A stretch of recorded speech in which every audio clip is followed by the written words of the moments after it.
d'une certaine vérité qu'on n'aura jamais, mais qui nous permettront demain de connaître un peu plus ce marché des effervescents qui est au cœur de la stratégie du groupe Amorim et qui nous fait vibrer, puisqu'il a eu dans les dernières années, comme on va le voir, des tendances de croissance très intéressantes, et on sent aujourd'hui qu'il y a un grand futur pour cette famille. Donc aujourd'hui,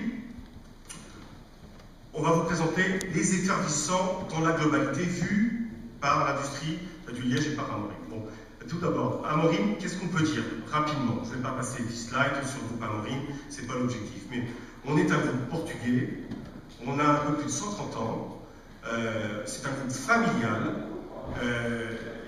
on a aujourd'hui 78 compagnies dans le monde, on a 28 usines au niveau du Portugal, et on a des agents. Donc on reviendra là-dessus pour comprendre un petit peu comment on a nos sources d'informations, comment on récolte tous ces éléments qui nous permettent de sortir des études. Donc une présence mondiale. On est une PME familiale, hein, pas du tout une très grande société, avec des fonctionnements très rapides, mais un réseau qui est assez intéressant. Au niveau des autres applications du groupe, et ça c'est un point intéressant, on fait le bouchon et le cœur du métier. Le liège est le cœur du groupe, et au sein du liège, on fait d'abord des bouchons sur toutes les familles, sur les bouchons naturels, sur les bouchons pour les vins tranquilles, pour les vins effervescents et sur les spiritueux.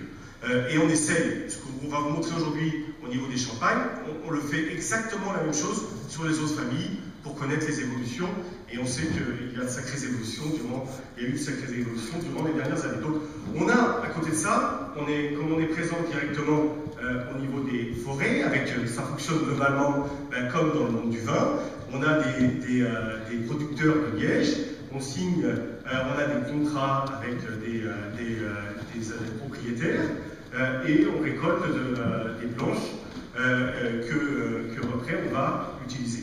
Notre but, c'est comme un peu dans le vin, on a besoin d'optimiser la matière première. Donc le cœur du liège, et ce qu'il y a de mieux, on va l'utiliser pour l'industrie du bouchon, et tout le reste, on va optimiser dans d'autres activités qui peuvent être, comme vous voyez ici, l'aérospatiale, mais ça c'est plutôt eux qui sont à l'origine, dans l'automobile, dans la construction, on va faire des revêtements de sol, on va faire des aménagements pour les bureaux, de la mode, etc. C'est différentes niches qui nous permettent d'optimiser la matière première et de garder ce qui est le meilleur pour le bouchon.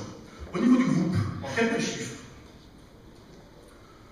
on est aujourd'hui dans le liège 3800 personnes, globalement 3380 personnes à l'étranger, hors du Portugal, dans les différentes filiales, le reste au Portugal. Donc je vous l'ai déjà dit, 28 unités. On fait un chiffre d'affaires l'année dernière de 455 millions d'euros et un chiffre d'affaires dans le bouchon de 272 millions d'euros, avec, je tiens à souligner, une croissance l'année dernière de 15%.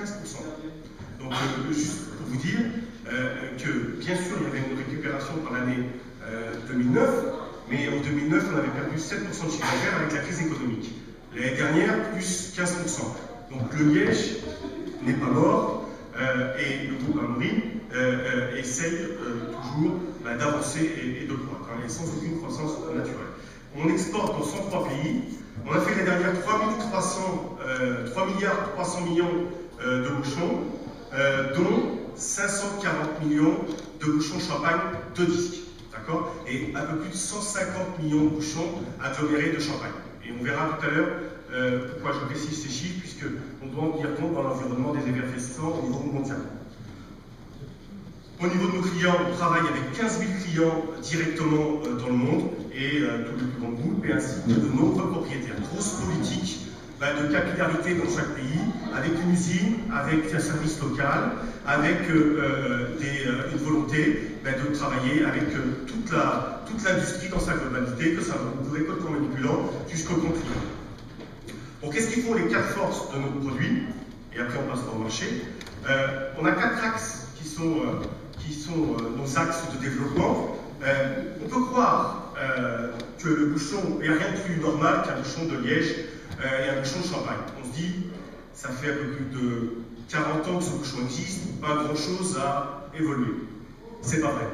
C'est un produit, et particulièrement dans les 10 dernières années, qui a connu une évolution majeure.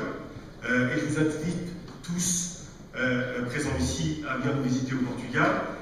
L'industrie du liège a connu une révolution, et le groupe Amorim en particulier a fait des grandes évolutions. Cela imposé par le marché, mais aussi en écoutant nos clients, en recevant nos clients et en essayant de les accompagner. Donc les 4 axes sur lesquels on s'est appuyé, c'est l'absence de déviation au niveau sensoriel, donc des contrôles.